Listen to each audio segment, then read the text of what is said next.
Olá, boa noite. Está começando aqui mais uma edição do Painel Regional. Você que acompanha a gente, confere, não é, conosco, de segunda a sexta, sempre às 10 da noite.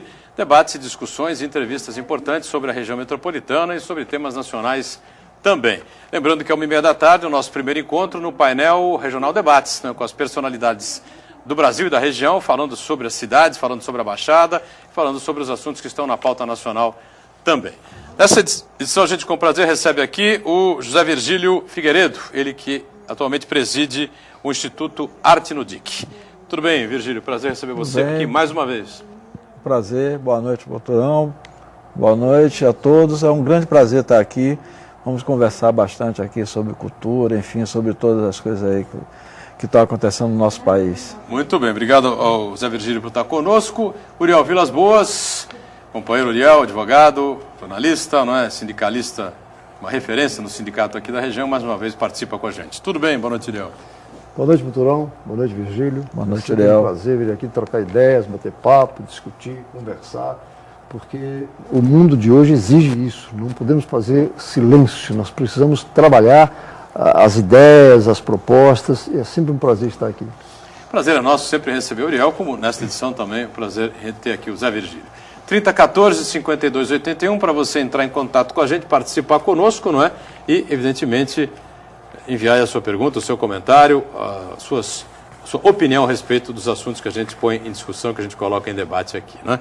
Bom, Zé Virgílio é o presidente do Arte no DIC, do Instituto Arte no DIC, tem uma série de coisas importantes e interessantes para a gente falar a respeito, né? Mas é muito mais do que isso, né? É um cara já rodado aí por uma série de situações interessantes. Como a gente está em tempos de Copa do Mundo, né, Virgílio? Você participou de duas, não é? Tocando, é isso? Participei, não, na parte de produção executiva. Produção executiva. Uma em 94 nos Estados Unidos e a outra em 98 exatamente. Na França. Com o Grupo Eu queria Olodum. que você fizesse com o Grupo Olodum, né? Exato. Olodum. Lembrando que você é da Bahia, você é de Salvador, Sou de Salvador. É de Salvador, torcedor do Bahia, né?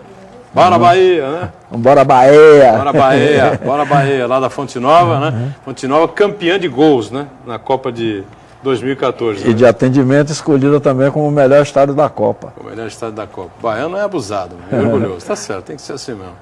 Então eu queria um comparativo, rapaz. Você teve em duas Copas, não, Uriel? Interessante isso, né? E acompanhou a movimentação, a festa que é a Copa do Mundo, tanto em 94, que o americano não é assim muito chegado em futebol, agora parece que as coisas começam a mudar, né, Uriel? E na França, o francês adora futebol, ama futebol, né? Apaixonado por futebol, aliás, coroou Pelé como o rei do futebol nos anos 60. Né? O atleta do século. Atleta do século também, né? Lá no jornal L'Equipe. E você queria então que você traçasse um paralelo, faz uma comparação, hein? A Copa no Brasil e essas duas Copas que você esteve. Olha, em 94, né, eu tive o prazer de estar lá com o Grupo Olodum, uma cervejaria que patrocinava o Olodum, nos convidou para participar do FanFest, participar de um camarote que eles, na época, faziam lá, e de um jogo do Brasil. Quer dizer, porque também a gente ia seguir em frente na nossa turnê, que era na Europa, né? Que o Olodum tem já há mais de 20 anos que tem a sua turnê anual na Europa. Foi uma coisa assim muito fascinante, né? Você tá ali, sentir aqueles jogadores, um dos melhores jogadores do mundo, tá ali participando, né? A movimentação popular, enfim, gente de todo mundo. Em 98 já foi com um outro sentido. O Joãozinho 30, o grande carnavalesco Joãozinho 30, ele foi convidado na época, né, pela FIFA para organizar um encontro de povos para abraçar o estádio de Saint-Denis. E Saint-Denis foi o palco da final, né? O palco da final e da abertura da Copa. Abertura também. Final então, de triste lembrança para nós. Então, e o Olodum foi convidado, né, para fazer parte daquela corrente dos tambores do mundo, né? Então tinham tambores japoneses, mexicanos, enfim. E no Brasil foi o Grupo Olodum que teve a honra, né, de participar daquele evento, e depois também nós participamos de um grande show brasileiro que teve lá, organizado pela FIFA, né, com a CBF na época, e também participamos de um jogo.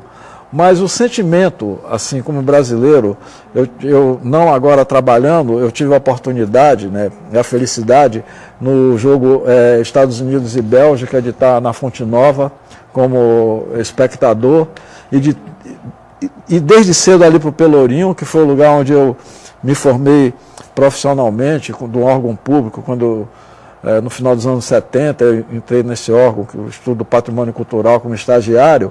Então foi uma das coisas talvez mais emocionantes nesse aspecto de festa que eu já participei e senti na minha vida, né? De ver aquilo ali acontecer no Brasil, de ver a integração, de ver gente do mundo todo ali, de ver os baianos interagindo com aquelas pessoas do povo, fazendo toda aquela, mostrando o nosso país, mostrando o nosso povo, mostrando a nossa alegria, mostrando a nossa criatividade, enfim, foi uma das coisas mais marcantes que eu já passei na minha vida, que eu já senti, foi ter ido nesse jogo das quartas de final entre Estados Unidos e Bélgica lá na Fonte Nova. Oitavas de final, né? Oitavas, né? Oitavas, né? Foi oitavas de final. A Bélgica perdeu para as quartas para a Argentina. Ah, exato. E o Uriel, pois não? O Uriel também um amante do futebol. E como filho de baiano, eu tenho orgulho, tenho minha família, parte da minha família lá em Barreiras. Conheço Barreiras. Eu fico emocionado de ouvir você falar no Olodum, que é uma referência cultural brasileira, inegável. E quando você fala na Copa, quando você foi à França, quando você foi aos Estados Unidos, eu me lembro de ter lido a história das Copas no Brasil. A Copa de 50 no Brasil foi Rio, São Paulo e Belo Horizonte. Nos espalhou pelo Brasil todo. E foi uma referência, mas eram menos times, menos equipes. E quando você fala hoje... Se não me engano, 13 seleções, né? 12, se não me engano, 13 seleções, né? 13. Hoje nós temos 32 seleções. E hoje, se nós tivéssemos que fazer uma comparação, o futebol hoje está bem controlado. E mesmo assim, não se pode negar o que nós estamos passando nesse momento assim, de alegria, não é? De manifestações. E quando você fala na Fonte Nova, que foi o estádio que mais gols teve a oportunidade de ver nessa Copa, até isso é interessante. E, na verdade, o Olodum tem esse privilégio. Você falou de 94, 98, mas onde você foi, mas ele continua fazendo essas excursões. Inclusive, essa Copa nossa aqui no Brasil, ele é uma das grandes atrações aí, que inclusive participou do evento, né, da festa da abertura da Copa, lá no campo da Arena Corinthians. Eles estavam lá. Teve aquele show, aliás, para mim, não como um dos fãs fervorosos do Olodum, para mim o que foi o melhor que aconteceu ali, apesar de ter até uma outra baiana, a Cláudia Leite, cantando, mas aquele show ali, agora a participação do Olodum, na coisa percussiva e na evolução que eles fizeram, para mim foi o que houve de melhor naquele show da abertura. Você não gostou da Cláudia Leite, não? Olha, a Cláudia Leite é torcedora do Bahia, né? É torcedora do Bahia, mas eu não faço muito minha praia, não. Que é uma grande amiga, trabalhei com ela, muito generosa, uma grande amiga. Nesse quesito do axé, para mim, ela é a rainha, é a número 1. A Ivete, né? E já está escolhida para o encerramento. Para o encerramento. Exato. Vai substituir a E houve um fato interessante.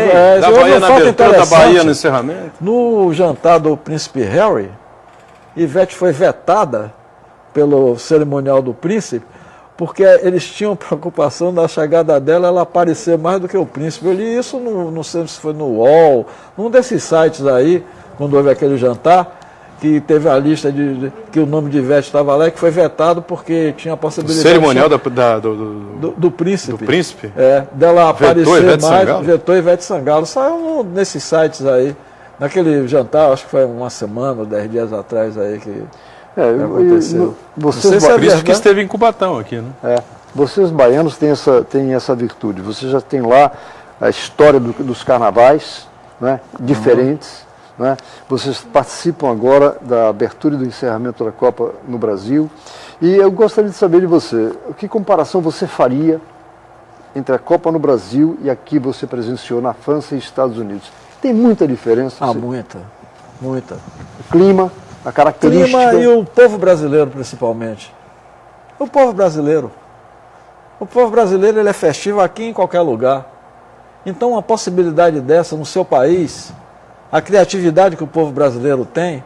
Então o povo brasileiro foi show de bola. O povo brasileiro acolheu as pessoas, os alemães, que realmente a gente tem que tirar o chapéu para eles. Os caras construíram um centro de treinamento em Santa Cruz de Cabralha, que é um lugar que eu conheço muito bem. Também na Bahia. Também lá, eles construíram um centro de treinamento que eles vão dar manutenção, que vai ser fundamental ali para a formação de jovens, enfim, de toda aquela região do extremo sul da Bahia. O Neuer, aquele volante que eu esqueço o nome, Schweinsteiger. Exato, que é uma das estrelas. É um grande jogador. O Ozil jogou com o Lincoln, aquele jogador que jogou no Palmeiras e que está lá no Bahia. E os outros dois jogam com o Dante. Os caras vestiram a camiseta do Bahia e cantaram o hino do Bahia, que foi uma coisa assim... Esse você não aguentou. Mas, segundo a ESPN, colocou no site dela, o time que mais capitalizou em marketing a Copa do Mundo foi o Bahia. E você viu que amanhã eles vão jogar com a camisa do Flamengo, rapaz? Que Zico já disse, não conte com a minha torcida. Tá certo. Vamos para um rápido intervalo aqui no painel regional, já voltamos aqui com o Zé Virgílio e também com o nosso... De volta, né? Esse é o painel regional, recebendo nessa edição com muito prazer o Zé Virgílio Figueiredo, ele preside o Instituto Arte no DIC, né? E também o nosso Uriel Vilas Boas participando com a gente em mais esta edição. O telefone segue aberto em 3014-5281. Você liga para cá e participa com a gente. Nós estamos falando sobre ainda sobre a Copa do Mundo, né? Essa festividade toda que tomou conta do Brasil, indiscutivelmente, gostem ou não gostem, a verdade é essa, né? E o Zé Virgílio, que esteve em 2 Copas, o produtor musical, produtor cultural, né? E eu queria saber o seguinte, você, com essa ligação profunda com o Salvador, com a Bahia, com o Nordeste, né?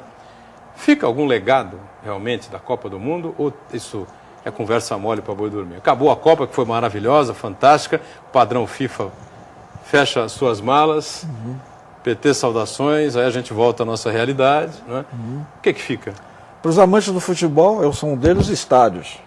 Você tem um prazer de assistir o jogo agora, que você, em qualquer lugar que você sente, você viu o jogo. Mas na Fonte Nova, na Bahia, porque tem futebol. Não, mas... Na Bahia tem futebol. Sim, eu sei que tem... Rio Grande do Sul tem futebol. Sim, no Rio tem, São Paulo Cuiabá, tem. Brasília, exato. Manaus. Sim, a gente sabe que tem problemas aí. Isso aí é uma questão política que foi discutido na época e que todo mundo que estava envolvido achou que tinha que ser isso. O próprio Blatter falou que com 8 sedes, está entendendo? Enfim. Só que o Brasil tem essa extensão territorial. Eu não vou entrar, está entendendo, nesse mérito aí, porque é uma questão que já entra por política partidária, enfim. Mas, para o amante do futebol, os estádios. A questão do turismo. Porque hoje, como eu estava escutando de mídia manhã... espontânea, né? Eu estava escutando numa rádio, num programa desses aí, e estava sendo entrevistada a secretária de Turismo do Ceará, falando que o que ela recebeu nesses jogos que aconteceram lá, em 10, 15 dias, o que ela recebeu no ano passado de turista estrangeiro. Quer dizer, então isso a médio e longo prazo, as pessoas vão vir ao Brasil, porque elas sentiram também que aquilo que se vendeu de nós brasileiros não existe, que nós somos violentos, que nós somos gangsters, bandidos, enfim, selvagens. Está entendendo? A violência ela tem em tudo que é lugar, independente que seja no Brasil ou lá fora, está entendendo? Quantos morreram naquele atentado no metrô de Madrid há alguns poucos anos atrás, enfim. Quer dizer, então, isso, mostrar o que é que representa, por exemplo, eu sou nordestino, o Nordeste do Brasil, de riqueza que tem ali, cultural, de comida, de manifestação cultural, das praias, das belezas naturais, no próprio Pantanal, enfim, que vai duplicar e triplicar esse turista. No caso, por exemplo, lá de Salvador, da mobilidade urbana e tudo mais, tinha um metrô lá na Bahia que tinha 15 anos que ele não funcionava. Está entendendo? Então eu não vou nem entrar nesse método de discutir se foi responsabilidade de A, B ou C, daquele partido que estava naquele momento sentado ali na cadeira da prefeitura. E foi resolvido agora. Foi resolvido agora. Quer dizer, então, algumas coisas de vias, estou falando da minha cidade, de Salvador, onde eu nasci, me criei ali, e hoje eu moro aqui em Santos, que é um lugar que tem tudo resolvido praticamente, né? algumas coisas a gente sabe que tem, mas é uma cidade muito mais bem resolvida do que aquela ali onde eu nasci, que com uma série de problemas, e que eu percebo que alguma coisa ficou, tá entendendo, no sentido da mobilidade, no sentido de transporte público, que a gente estava com aquilo ali congelado há 15 anos, como eu estou te colocando, e que foi resolvido do ano passado para esse ano, não todo ainda, mas o que não tinha nada, pelo menos hoje em dia já está lá. Quer dizer, então, mas para mim, principalmente, foi de mostrar um retrato de um Brasil que se vendia e que era uma grande mentira. Uriel. Olha, eu interpreto... Para nós aqui... eu interpreto a questão da Copa do Mundo. Virgílio fala sobre o legado lá para o Nordeste, qual o que você vê para cá? Eu interpretaria esse fato da seguinte maneira. Quando a Copa foi decidida no ano de 2007, já se poderia ter feito um planejamento de investimentos até em mão de obra. Quando eu falo mão de obra, é você ensinar para um garçom, para um motorista de táxi, para pessoas que atendem turistas, a falar outra língua. O brasileiro só fala o português. Né? Aliás, nem o português, é o brasileiro, né? Porque não chamam mais português. E nós somos um país continental, com todo um potencial, e até esse aspecto aí criticado do estádio lá de Manaus, Cuiabá, até isso eu entenderia e que levaria para uma reflexão, que o turista que veio, ele foi para esses lugares também. E eu diria que ficou até surpreso, porque infelizmente nós não investimos no turismo como deveríamos fazer. Há um informe de um Conselho Nacional de Bares e Restaurantes que eles faturaram, comparativamente, alguns bilhões de reais a mais do que o mesmo valor do ano passado, no mesmo período. Então nós temos que interpretar isso, fazer essa reflexão, o aspecto positivo. Nós queremos ser campeões. Se tudo der certo, seremos campeões. Mas o aspecto que eu queria ressaltar, que vocês na Bahia já têm o carnaval de quantos meses? O carnaval baiano? 2, 3 meses. É o carnaval, a história que se conta. Temos que saber aproveitar o que nós temos de bom. Nós aqui não temos... Na Bahia vocês têm o acarajé, o vatapá. O que nós temos aqui em Santos, por exemplo? Isso é para pensar. Então, esse investimento significa o aspecto social, porque cria empregos. Criaram a Meca Santista, né, uma vez, mas não pegou, né? Mas não pegou. Então, nós temos o aspecto social, que é fazer as pessoas arranjarem emprego, trabalhando em relação a isso, e o aspecto econômico, porque quem investir nisso aí vai ganhar dinheiro também. Então, nesse aspecto, penso eu que nós temos que usar a Copa do Mundo como um grande desafio para fazer toda essa avaliação, porque houve um jogo, uma tentativa de desmoralizar, desmotivar antes da Copa. Felizmente, essas pessoas, os pessimistas de plantão, foram colocados de lado. E nós temos a Copa aí, chegando ao final, com resultados extremamente positivos, com reflexo internacional. Bom, eu costumo separar sempre dos programas que a gente faz aqui, tanto na 1h30 quanto no programa da noite, né, discordar veementemente de quem tenta linkar a política com o futebol. Né? O Zé Virgílio é extremamente politizado, ama futebol. Né? Você acha que é possível, nos dias de hoje, você fazer esse link, se aproveitar politicamente do sucesso de uma competição como a Copa do Mundo? Ou vai ser uma vaia danada para quem tentar fazer isso? Com certeza absoluta vai ser uma vaia muito grande para quem tentar querer absorver isso. Entendendo? Eu acho que uma coisa, outra coisa. Muitos políticos, a gente sabe, se aproveitaram do futebol para estabelecerem carreiras políticas, utilizando as conquistas do clube que ele dirigia, presidia, enfim. Mas até isso está acabando, porque, dando como exemplo o meu time, o Bahia, existia uns dirigentes de uma família que durante 20 anos conseguiu botar o Bahia na Série C, e que só não acabou pela imensa torcida que tem, que quando ele era deputado federal, e quando chegou na eleição seguinte, a torcida do Bahia simplesmente, ninguém votou nele, ele foi derrotado, como o pai dele também foi derrotado. Então a torcida, o torcedor do futebol, ele já tem mais ou menos esse entendimento de separar o seu clube do seu voto naquele candidato que ele acha que vai representar melhor a ele como cidadão nas questões outras e não do seu clube de futebol. Então, se alguém está imaginando de tentar capitalizar isso, está entendendo, politicamente, vai se dar mal.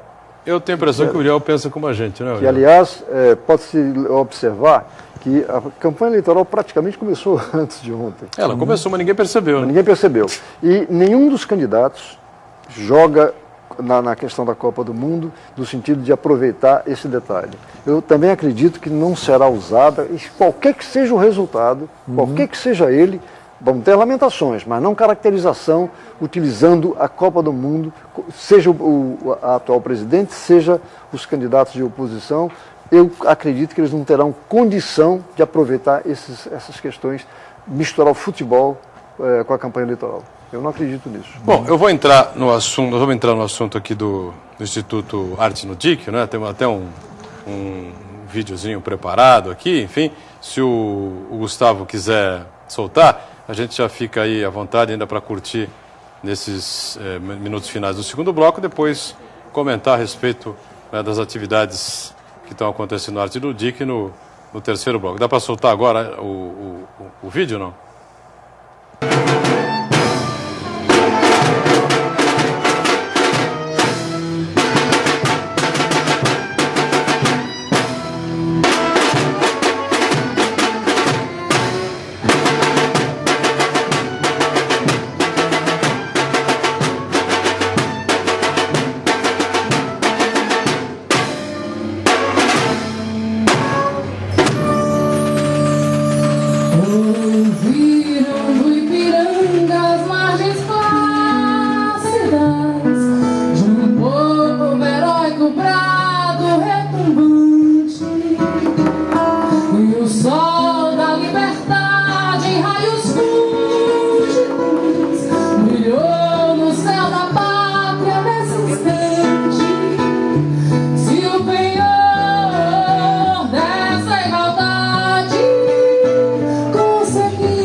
Queirô. Com a banda Queirô executando o hino nacional na inauguração do Museu Pelé, nós só podemos chamar o intervalo, né? E a gente volta já já.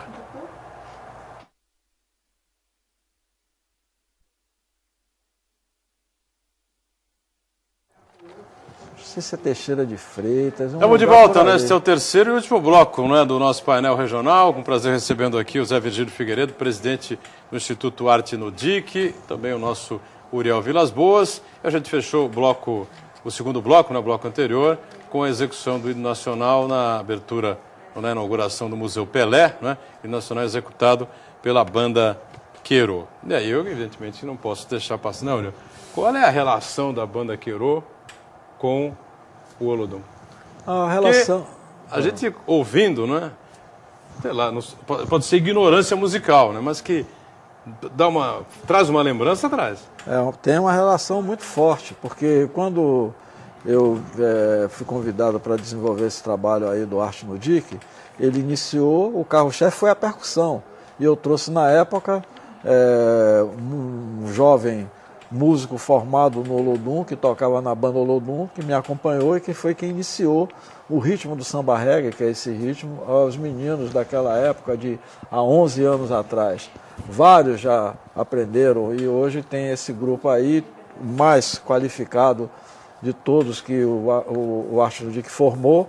E a referência do Olodum ficou, que é o samba reggae, mas com variações que foram criadas pelo professor de percussão, que é um homem de lá, da comunidade, um excelente percussionista, o Edson, que pegou e fez outras variações, colocando também toques de candomblé, tá entendendo? Mas a base é o samba reggae do Olodum, que foi quem iniciou todo esse processo da percussão lá no Arte no Dique.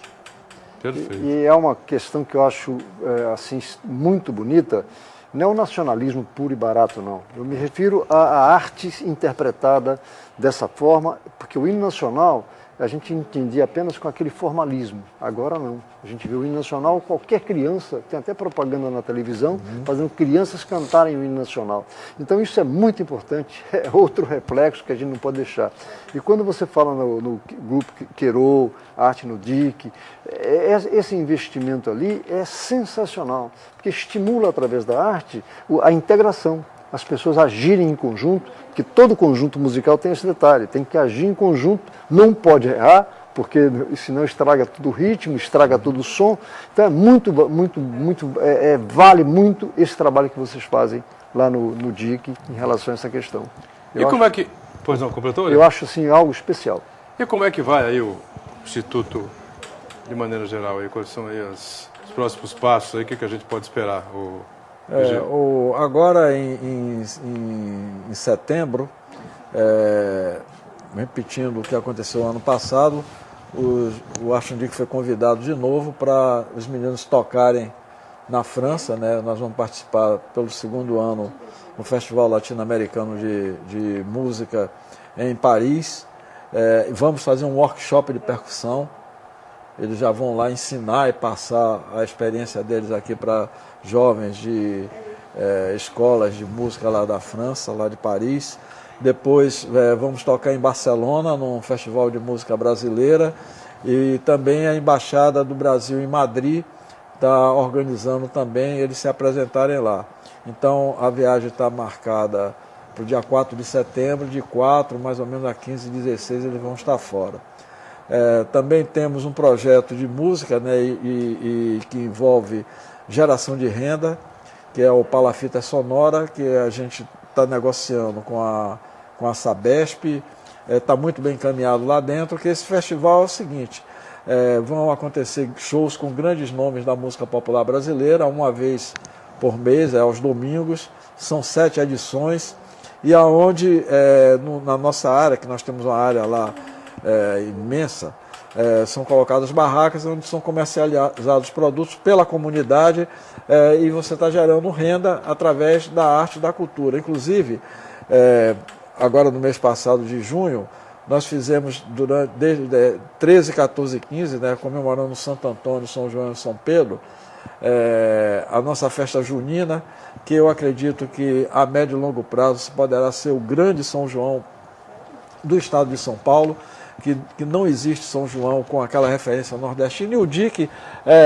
a maioria quase que absoluta dos seus moradores são nordestinos, ou filho, ou neto, enfim. E foi um sucesso absoluto, as pessoas venderam tudo, e enfim, é aquilo de você proporcionar a geração de renda através da arte, que é coisa da festa, que todo mundo diz, baiano vive em festa, mas o baiano ganha dinheiro com a festa. Ele ganha dinheiro se divertindo. Também, né? Claro. Quer dizer, então, essa cultura que a gente, percebendo como as pessoas ali no DIC gostam de festa, que a gente... Porque tudo você tem que ir devagar, sedimentando, para que a coisa não chegue ali como um castelo de areia, mas lá na frente caia. Claro. Quer dizer, então...